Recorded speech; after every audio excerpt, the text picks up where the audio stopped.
po sa ating lahat. Sama-sama po natin purihin ang Panginoon.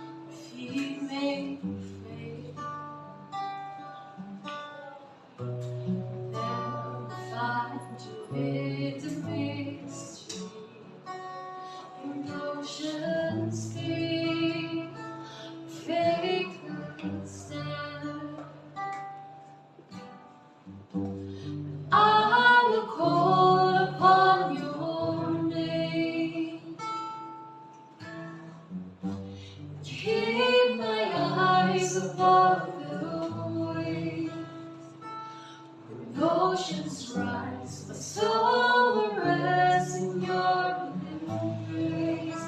For I am yours, you are mine.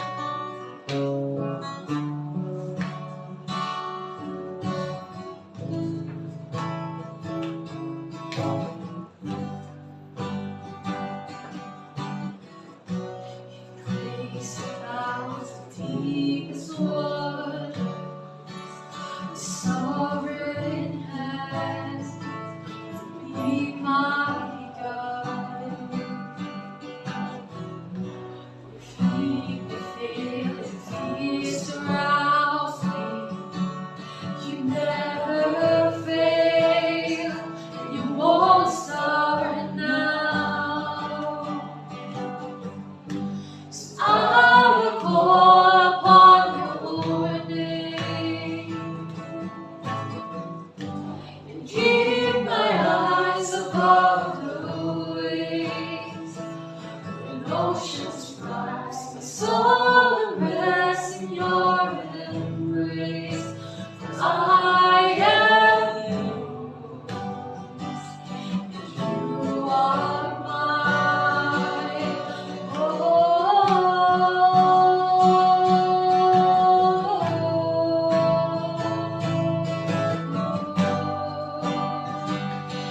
You are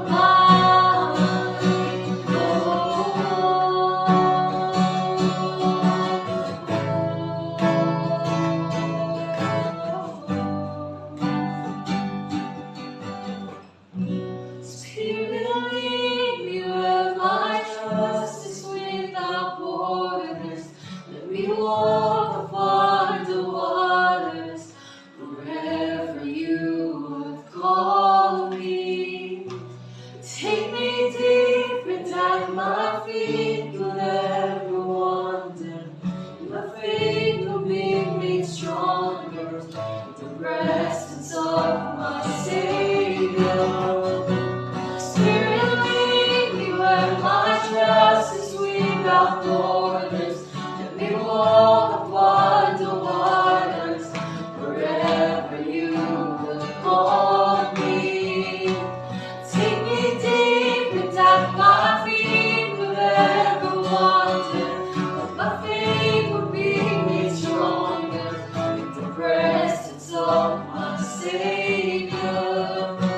Spirit, lead me where my trust is without borders. Let me walk upon the waters wherever you would call me.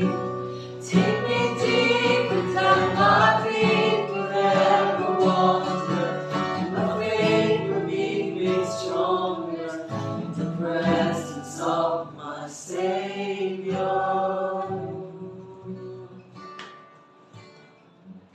And I call upon your name and keep my eyes above the waves.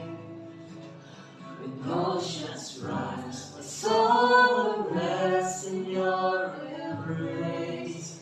For I am yours, and you are mine.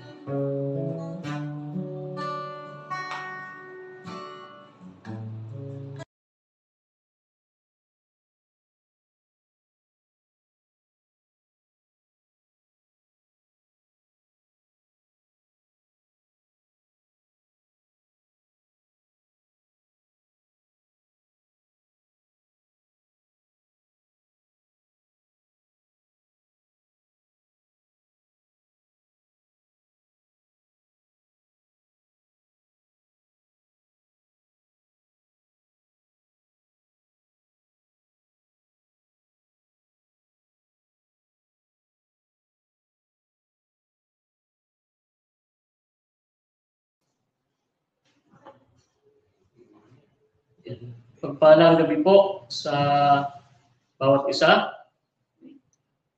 at maulang gabi rin po sapagkat sa labas po ay medyo ulan.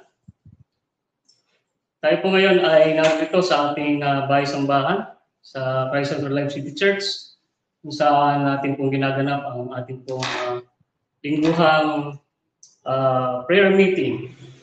Sa lahat po ng mga kapatid natin na nasa loob ng kanilang mga bahay o nasa harap ng kanilang mga gadget, samahan niyo po kami sa ating pag-aaral ng salita ng Diyos, maging sa mga kapatid po natin na nasa ibang bansa.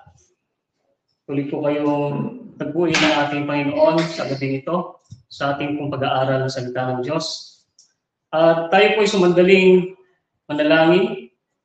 Dakilang Diyos, sa gabi nito, kami po ay dumadalangin at patuloy na nagpapakumbaba. Tunay nga, O Diyos, na wala po kami magagawa kung wala ka sa anong mga buhay. At tunay na Panginoon na Ikaw ang karapat-dapat na purihin, sambahin sa aming mga buhay. Tunay na makapangyarihan, Panginoon, ang iyong mga salita na siyang nagbabago ng aming mga buhay. Salamat, dakilang Diyos, sa oras na ito. Patuloy po namin maunawaan ang lahat po ng mga salita mo na aming pong pagbubulay-bulayan. O Diyos, samahan mo po kami sa pamagitan po ng iyong Santong Espiritu. Ang pangyarihan mo, Panginoon, ay patuloy na kumilos sa aming pong kalagitnaan. Kung aming samot panalangin na may pasasalamat sa pangalan ni Jesus. Amen. Praise the Lord.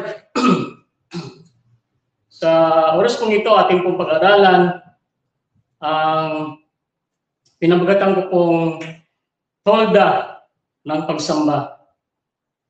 Ating pong pag-aralan ang aklat po ng mga Leviticus.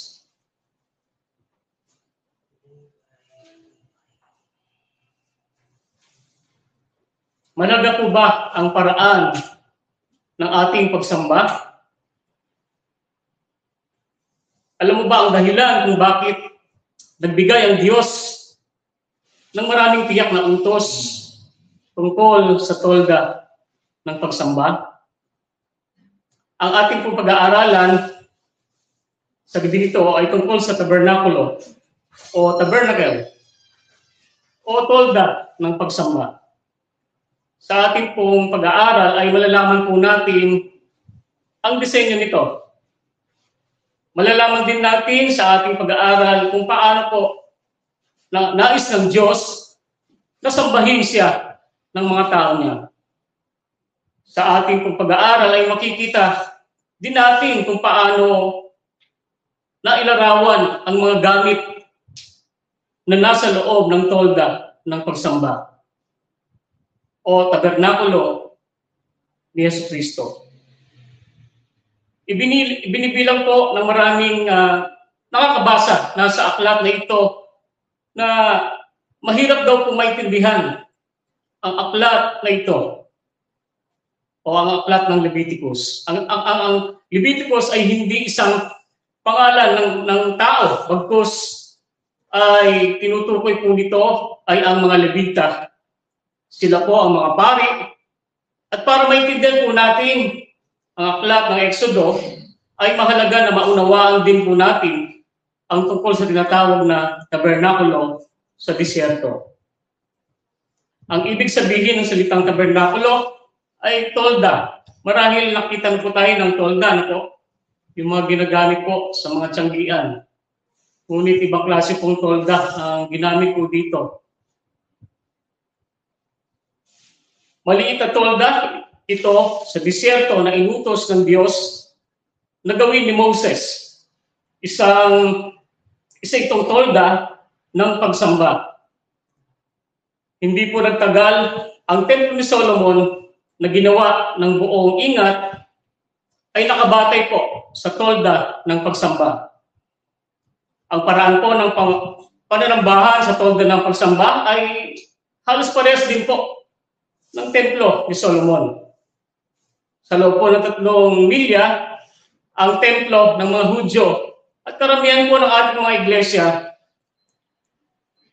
ay parehas din po ang paraan ng pananambahan sa loob ng tolda ng pagsamba na ginawa po ni Moses noon. Isa po sa pinakamahalagang bagay tungkol sa tolda ng pagsamba ay makikita natin na nakalagay po ito sa gitna ng kampo ng mga Hudyo. Sa ating pag-aaral sa aklat ng numero o numbers ay kikita po natin na organisado na ang mga Israelita noong lisanin nila ang Ehipto. At noong naglalakbay sila sa disyerto, may kanya-kanyang lugar ang 12 tribo ng Israel. Ngunit nasa gitna po nila ang tinatawag na tolda ng pagsamba. Habang naglalakbay po sila sa disyerto, ay mayroon pong kahulugan kung bakit ganito ang pagkakaayos nito. Sinasabi po ng unang utos ng Diyos na dapat ay una ang Diyos sa anumang gawain nila. Gayunman, itinuturo po sa atin ang salita ng Diyos na dapat ay nasa gitna ang Diyos. Nasa gitna siya dapat ang ating mga ginagawa. Sabi nga po ng ating isa sa mga inaawit po natin, ano po? Jesus is the center of it all. At naipamalas po ito dahil palaging nasa gitna ng kampo ng mga Israelita o tolda ng pagsamba.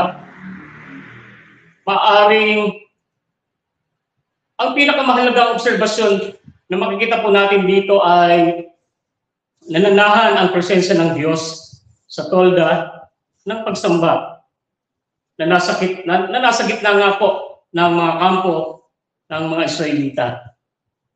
So dahil dito po ay tunay pong naging espesyal at sagrado ang tolda ng pagsamba. Nasabi po sa atin nung matapos gawin ni Moses itong tolda ng pagsamba at nang bumaba ang luwalhati ng Diyos ay pinuno nito ang tolda. Gayun din na sinasabisan po na bumabang ulap sa tolda ng pagtatalaga ng Diyos at ang pagpupuspos ng banal na Espiritu ng Diyos sa buhay po natin. Ganito rin po ang nangyari noon sa templo ni Solomon. Noong matapos gawin ang templo ni Solomon, ay bumaba ang luwalhati ng Diyos na makapangyarihan at namumukod-tanging paraan. Dahil dito ay tumakbo palabas ng templo ang mga pari. Ano po? Na sa gitna po ng kampo ng mga Hudyo, ng tolda ng pagsamba, kapag may isang kasapi sa mga 12 tribo na nagkasala at nais nang ihingi ito ng tawad at itama ang kanyang relasyon sa Diyos, ay kailangan po na pumunta siya sa tolda ng pagsamba na nasa gitna nga po ng kanilang kampo. Ang ulap na siyang sumasagisag ng presensya ng Diyos ay matatagpuan po sa itaas ng tolda ng pagsamba na siyang gumagabay sa kanila. Kapag lilisan na ang ulap, ay lilisan na din po ang mga Hudyo. At kapag nananatili ito, nananatili din po sila. Ang ulap na nagbibigay gabay sa kanila, ngunit subalit ang mahalagang bagay tungkol sa tolda ng pagsamba ay nasa kanila po ang Diyos. At kapag lumalapit sila sa tolda ng pagsamba, ay lumalapit din po sila sa Diyos. Lumalapit sa Diyos sa pamamagitan ng tolda ng pagsamba upang humingi ng kapatawaran, sumamba, at humingi ng gabay o patnubay sa Diyos. Ngayon po ay pag-aralan po natin ang tolda ng pagsamba. Merong bakod ang tolda ng pagsamba. Merong bakod ang toldang ito na para bang lona. Nasa loob ng bakod na ito ang looban ng tabernakulo. Noong nagawa ang templo ni Solomon ay may sukat na 5 at kalahating hektarya ang looban ng tabernakulo. Ito po ang nilinis noon ni Jesucristo noong pinagtatapon niya ang mga lamesa ng mga nagpapalit ng pera doon. Ngunit maliit lamang ang looban ng tabernakulo ng pagsamba. Kapag hinihingi ng kapatawaran ang isang makasalanan ay pupunta siya sa tolda ng pagsamba at sasalubungin siya ng pari. Sa pintuan, pupunta sa loob o sa looban, sa loob ng tolda ng pagsamba. Naroon po sa loob ng mga mahalagang kagamitan, ang unang makikita doon ay tinatawag na tansong altar. Sagrado po at palaging maya po ito. Ang gamit dito ay dito kinakatay ang daladalang hayop ng isang makasalanang naayon po sa paglalarawan sa aklat ng Exodo. Pagkatapos po dito ay ilalagay ang nakatay na hayop sa tansong altar at mananatili ang makasalanan sa pintuan sa loob ng tabernakulo. Hindi po siya papasok sa loob ng tolda ng pagsamba na kung saan nandoon ang luwalhati ng Diyos. Ang pari lamang ang may karapatan na pumasok doon. Una ay ilalagay ng pari ang nakatay na hayop sa tansong altar at habang pumapailan lang ang usok ng alay ay pupuntahan naman ng pari sa susunod na kagamitan at tinatawag po na hugasan. Para itong malaking planggana, ano po, ginagamit po natin ito sa ating mga bahay, ano po, yung mga planggana, plangganita, ano po. Sa planggana at tunay na napakaganda po nito. At dito po gagawin ng pari ang seremonya ng paglilinis. Lilinisan po niya ang kanyang sarili at sa ngalan po ng makasalanan nananatili sa pintuan ng looban ng tabernakulo. Nahati po sa dalawang ito ang tabernakulo. Ang panglabas po na bahagi po nito ay tinatawag na banal na dako. At may mga makapal na tabing o naghahati na panloob sa bahagi nito na tinatawag na kabanal-banalang dako. Matatagpuan po sa banal na dako ang luwalhati ng Diyos. At kapag ang pari ay nakapasok sa loob ng tolda ng pagsamba at pumunta siya sa iba't ibang kagamitan ng tolda ng pagsamba ay lumalapit na po sila sa Diyos. May mga 4 na gamit ang tolda ng pagsamba. At kapag nagawa na ng pari ang seremonya ng paglilinis, doon hugasan at ipapasok na ito sa banal na lugar na bahagi ng tolda ng pagsamba. At sa kanyang kaliwa naman po ay matatagpuan ang lalagyan ng kandila. Mahalaga po ang kagamitan ito. Kinakatawan po nito ang pagpapahayag ng Diyos sa kanyang mga tao nung ibinigay niya sa kanila ang kanyang mga salita. Dito po sa lalagyan ng kandila ay nagpapasalamat ang pari sa pagpapahayag ng Diyos sa makasalanang tao na nasa pintuan pa rin ng looban bahagi ng tabernakulo. Ipinapakita ng bahayag o pagpapahayag na ito kung paano maliligtas ang makasalanan at kung paano siya lalapit at magkikipagkasundo sa Diyos. Sa kanang bahagi naman po, ang banal na dako ay matatagpuan ang lamesa ng tinapay na handog. Sinasagisan po nito ang mana na nagpapaalala sa mga Israelita na ang Diyos ay nagbibigay sa kanila at maging sa atin ng pang-araw-araw nating mga pangangailangan.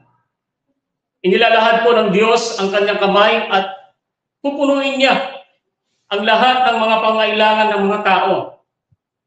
Maaari niyang ibigay ang ating pangailangan sa tamang panahon. Ito po ang isa sa layunin ng lamesa ng tinapay na handog. Sa harapan naman po ay matatagpuan ang pinatawag na altar ng insenso.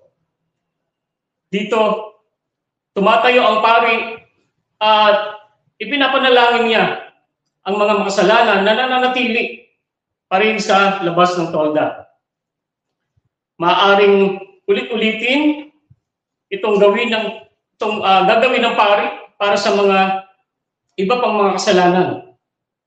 Dito po ay hinto na sa paglapit ang isang makasalanang tao kapag nakatay na po ang handog niyang hayop at naialay na ito. Maghihintay siya sa labas habang ipamamagitan siya ng pari. Isang beses po sa isang taon ay magtitipon-tipon ang mga tao doon sa templo ng pagsamba. Sa pagkakataong iyon ay papasok ang pari sa kaloob-loobang dako at mag-aalay ng dugong alay para sa kasalanan ng lahat ng tao. Nangyari rin po ito isang beses sa loob ng isang taon. At sa mga araw-araw ay hanggang sa altar ng insenso lamang pupunta ang pari para ipanalangin ang isang makasalanan na nagdala ng kanyang alay. Ngayon ay titignan po natin ang mga gamit sa loob ng templo o templo ng pagsamba. Lahat ng mga ito ay may hawakan. Ito po, lahat po ng mga ito ay may hawakan dahil kailangan nilang dalhin ang mga ito habang sila ay naglalakad sa disyerto. Sinasabi po sa Lucas 24:27, at ipaniliwanag sa kanila ni Jesus ang lahat ng sinasabi sa kasulatan tungkol sa kanya, simula sa aklat ni Moses hanggang sa mga sinulat ng mga propeta. Sa atin pong mga narinig na bahagi ng salita ng Diyos ay sinabi ni Jesus sa kanyang mga alagad, siya ang tinutukoy ni Moses ng mga propeta. At sa katunayan po, ang mensahe ng tansong altar, ang ebanghelyo ng bagong tipan, at kung titignan po natin ang templo ng pagsamba, lahat ng nilalaman po nito ay naglalarawan tungkol kay Kristo. Nung sinabi po ni Jesus na nagsulat si Moses tungkol sa akin, ay maliwanag po na hindi ang tolda ng pagsamba ang tinutukoy dito. Inilalarawan po ng tansong altar ang kamatayan ni Jesus. Lahat po ng mga hayop na inaalay sa tansong altar at maging lahat ng mga alay na hayop ay tunay pong natupad noong namatay si Jesucristo sa krus ng Kalbaryo.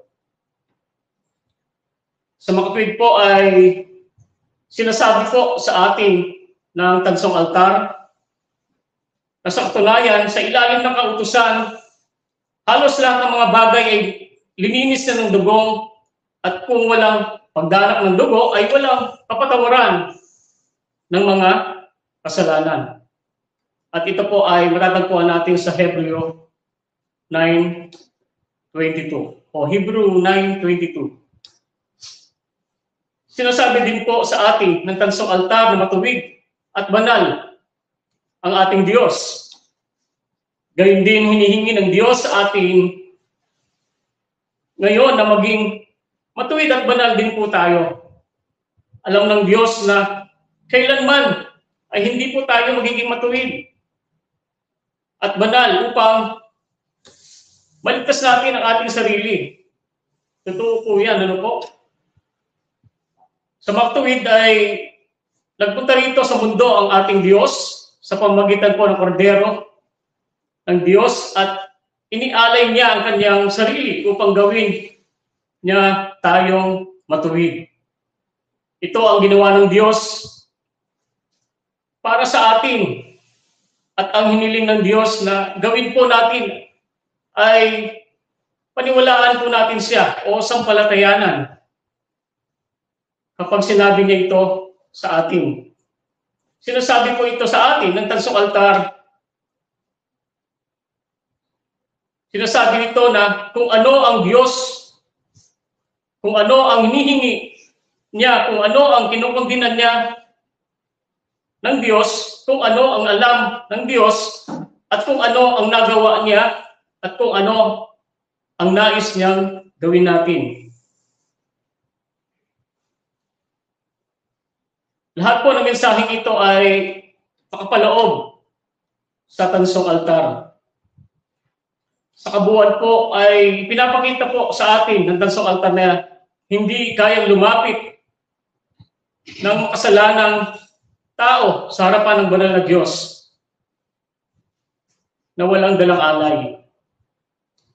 Ito po ang dahilan kung bakit kailangan ng pag-aalay ni Jesucristo doon sa krus ng Kalbaryo. Ang tinatawag naman pong hugasan, kung saan ay naghuhugas ang pari bago siya papasok sa dakong banal, sinasabi po nito sa atin ang sinasabi ng banal na kasulatan sa Salmo 24:3. Sabi po, sinong aahon sa bundok ng Panginoon? At sinong tatayo sa kanyang dakong banal? Ang pakikisama po sa Diyos ang pinakahuling layunin ng tolda ng pagsamba. Lahat po ay patungo sa direksyong ito. Mayahalin tulad po ang pakikisama sa Diyos sa pamagitan po ng pagsalo-salo. Sinasabi ng aklat ng pahayag, 3:20, narito ako'y nakatayo sa pintuan at tumutuktok. Kung ang sino man ay dumirinig ng aking tinig at ang bukas ng pinto, ako'y papasok sa kanya at hahapong kasalo niya at siya'y kasalo ko. Dito po ay maliwanag pong sinasabi ni Jesus na ang pakikisama sa Diyos ay parang isang hapunang salo-salo. Sinasabi niya na inaanyayahan ng Diyos ang mga tao na saluhan siya sa hapunan. Ngunit madami po ang nagdadahilan. Marami po ang nagdadahilan. Ano po? Ang dahilan nila ay ang kanilang mga trabaho, ang makamundong gawain, o ang kanilang asawa. Lahat sila ay nagdadahilan, ayaw po nilang dumalo sa salo-salo. Nailalarawan po ang pakikisama sa Diyos sa isang salo-salo. Sinasabi po nitong tinatawag na hugasan. Maghugas muna kayo bago kayo makisalo sa Diyos. Ito po ang mensahe nito upang hugasan na isa pong paggamitan na matatagpuan sa loob ng tolda ng pagsamba. Sa bagong tipan ay matatagpuan po natin na tinatawag na itaas na kwarto o kaya ay upper room. Doon ay hinugasan ni Jesus ang mga paa ng kanyang mga alagad at alam niya na kapag hugasan na niya ang paa ni Pedro ay tatanggi ito. At ang hugasan na nga po niya ang paa ni Pedro ay sinabi nito sa kanya, hugasan mo ba talaga ang paa ko? Maaari pong sabihin ni Jesus na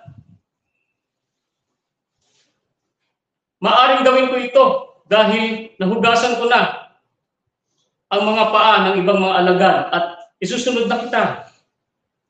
Subalit tunay pong mahaba ang pasensya ng ating mahabagin, ating Panginoong Hesus.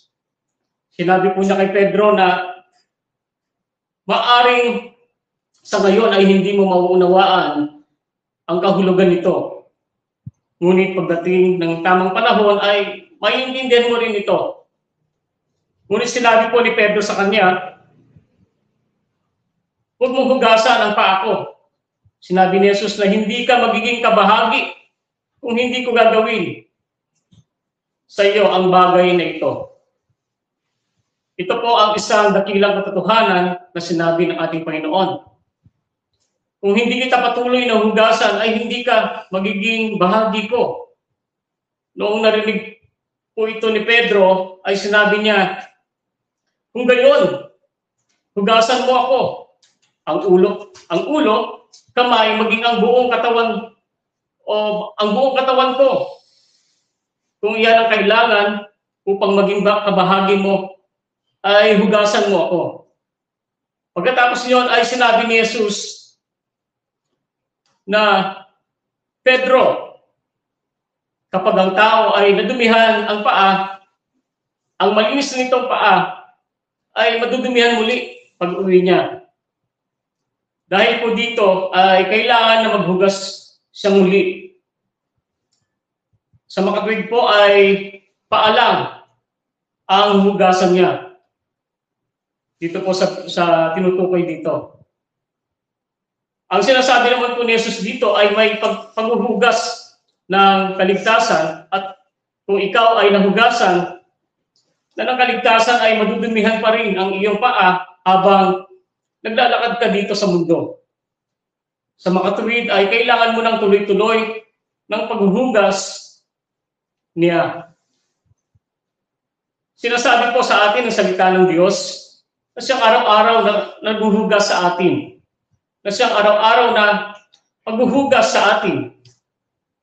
Ang ibig pong sabihin nito ay mahuhugasan po o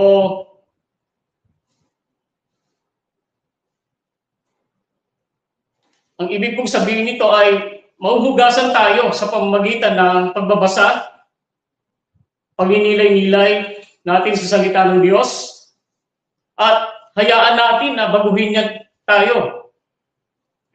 Ito po ang sinasabisag ng pari kapag naghuhugas siya doon sa hugasan at ginagawa niya ang seremonya. O ang seremonya ng paghuhugas para sa makasalanang tao na nasa pintuan ang loob ng tabernakulo. At pagkatapos po nito ay papasok po ang pari sa tolda ng pagsamba o ng tabernakulo at dadako siya sa lalagyan ng ilawan at sinasabisag po ng mga gamit na ito sa tolda ng pagsamba ang planong kaligtasan ng Diyos na siyang sinasabisag din ni Jesucristo. At malalaman din po natin ang kahulugan ng mga gamit na ito kapag pag-aaralan po natin ang aklat ng Hebreo. At habang nakatayo po ang pari sa ganitong kalagayan ng ilawan, ay kinikilala niya ang Diyos, ang pinanggagalingan ng lahat ng ating o ang lahat ng ito na siyang pinag-aaralan po natin dito sa banal na kasulatan. Kinikilala niya na ang banal na kasulatan ang siyang nagbibigay gabay. Sinasamba at pinapasalamatan niya ang Diyos dahil binigyan niya ng pagkakataon na maligtas ang makasalanang tao. O makasalanang tao na nasa pintuan ng tabernakulo at sabay na binibigyan ng payo kung paano nito sasambahin ang Diyos na banal. Dito rin po ay tinutukoy ni Pablo bilang pagiging katiwala ng mga ministeryo ng Diyos. Isa itong dakilang responsibilidad na binigay ito ng Diyos, walang iba kundi ang kanyang mga salita. At sinasabi po ni Apostol Pablo sa Bagong Tipan, ang paniniwala'y nanggagaling sa pagkinig at ang paniniwala ay pinanggagalingan ng kaligtasan. Naniwala po ako na pagtayo ng pari sa lalagyan ng kandila ay pinasalamatan niya ang Diyos dahil hindi nito iniwan ang kapayapaang o ang kanyang kapayapaan sa kadiliman. Ipinahayag ng Diyos ang kanyang katotohanan noong ibinigay niya ang kanyang salita. Ito rin po ang simbolo ni Jesus dahil siya ang salita ng ilaw ng mundo. At kung nakahiwalay tayo sa kanya, ay nasa kadiliman pa rin tayo. Sa bagong tipan po ay sinabi ni Jesus na ako ang ilaw ng mundo. Gaya po ng nasabi natin kanina na susunod na pupuntahan ng pari na tinatawag na lamesa ng tinapay, ang sinasabihan po nito ay ang Diyos ang nagbibigay ng lahat ng pangailangan ng mga tao. At makikita natin na paulit-ulit na ginagawa ito ng Diyos sa aklat po na Exodo, maging sa Numero. Naniniwala po ako na ayaw ng Diyos na mawala ng sa ating isipan na siya ang pinanggagalingan ng lahat ng ating pangailangan. Sa templo po ng panahon ng Panginoong Hesus ay mayroon din silang tinatawag na lamesa ng tinapay na handog. Nilalarawan ito na nakalimutan na ng pinuno ng relihiyon o pariseo, saduseo at mga eskriba ang tunay na layunin na utos ng Diyos. Sa isa pong pagkakataon, nung nagkikipagpalitan po ng puro-puro si Jesus sa mga pinuno ng relihiyon tungkol po sa layunin ng kautusan, kung ano ang kahulugan ng utos, kung ano ang espiritu ng utos, ay ginamit niya ang ilustrasyon po ni David. Pag-aaralan po natin dito ng maigi sa aklat ng Samuel. Ngunit doon po ay makikita po natin noon ay tinatakasan ni David si Saul. Dahil sa walang tigil nilang paglalakbay, ay nakaranas ng pagkagutom ang kanyang mga tao. Pumasok si David sa maliit na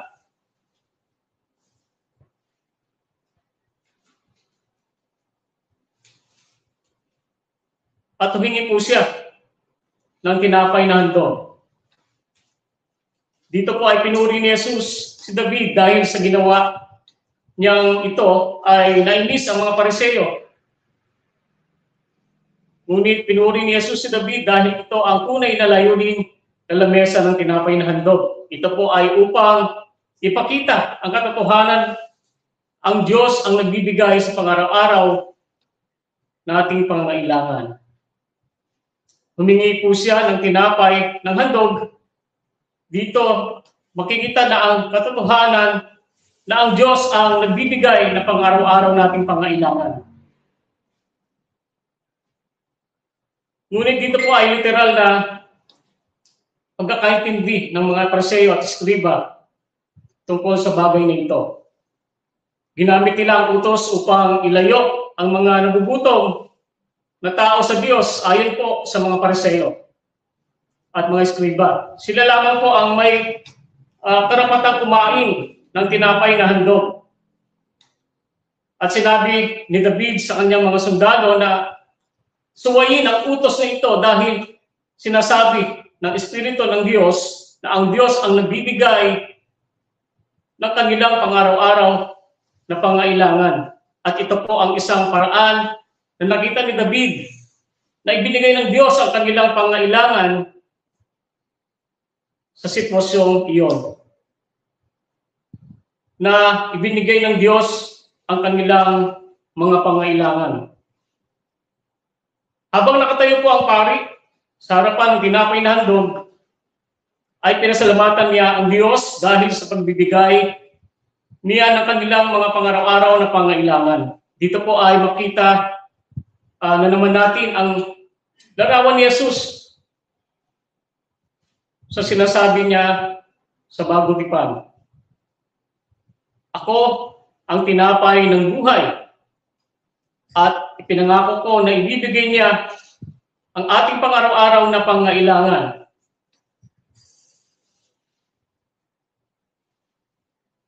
Tuloy po tayo, malapit na po. Habang nakatayo ang pari sa harapan ng altar ng insenso, ay ipinanalangin niya sa mga kasalanan na nasa labas ng pintuan ng tabernakulo. Dito po ay nilalarawan ng pari ang altar ng insenso, ang siyang nagsisilbing panalangin at tagapamagitan. Ang pari ay larawan ni Yesu Kristo bilang ating dakilang kataas-taasang pari na siyang namamagitan sa ating ngayon. Matatagpuan po natin sa aklat ng John 17 ang naging dasal ni Yesu Kristo at tinatawag na panalangin ng Panginoong Yesus. Sa aklat po ng Mateo 6 ay dapat na tinatawag itong panalangin ng mga alagad dahil hindi naman po ipinalangin ni Yesus ang panalangin ito. Sa John 17, ipinalangin ni Yesus ang kanyang sarili. Itinuturo po ng banal na kasagutan ni Yesu Kristo ay ang ating dakilang kataas-taasang pari at palagi niya tayong pinamamagitan at pinapanalangin sa harapan ng pari sa presensya ng Diyos para sa mga makasalanan o para sa mga tao. Ang propeta ay manggagaling sa presensya ng Diyos at pupunta siya sa mga tao na dala-dala ang salita ng Diyos para sa kanila.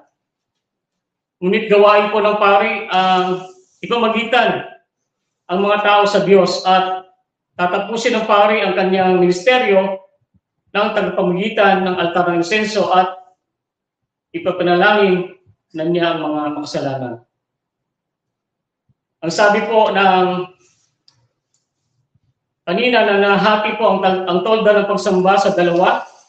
Ang una ay tinatawag na banal na dako at pangalawa ay kabanal-banalang dako. Sa kabanal-banalang dako ay nandoon po ang pinakasagradong gamit ng templo ng pagsamba. Tinatawag po ito ng kaban ng tipan. Sinasagisan po nito ang presensya ng Diyos. Kapag pag-aaralan po natin ang aklat ni Josue, ay makikita po natin na buhat-buhat nila ito habang naglalakad sila paikot sa Jericho at dala-dala ito sa kanilang pakikitigma.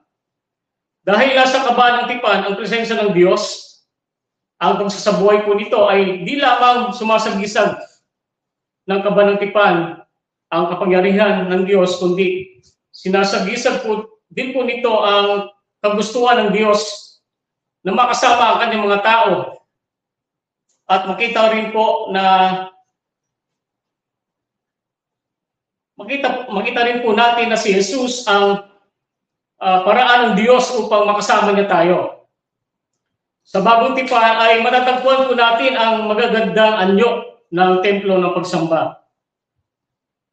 Maraming bahagi po ng salita ng Diyos ang hindi natin maintindihan maliban kung alam mo ang mga bagay tungkol sa templo ng pagsamba.